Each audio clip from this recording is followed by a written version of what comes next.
7 9 4 चौपट 8 4 या संख्येस 12 ने भाग जाण्यासाठी चौपट या ठिकाणी कोणता सर्वात मोठा अंक येईल?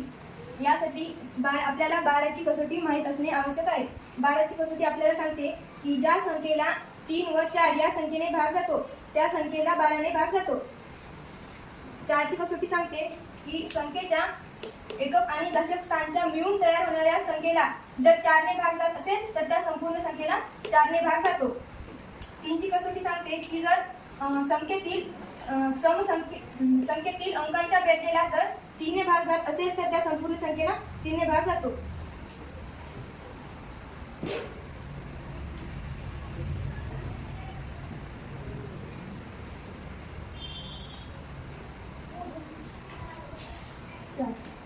सात 9 16 16 4 20 20 आणि 8 28 28 आणि 4 32. जर या चौकटच्या ठिकाणी जर आपण 7 घेतले तर 32 आणि 7 39. 39 या संख्येला 3 ने भाग जातो म्हणून या संपूर्ण संख्येला 3 ने भाग जातो. म्हणूनच जर या चौकटच्या ठिकाणी जर 7 दिले तर या पूर्ण संख्येला 12 ने भाग जाईल.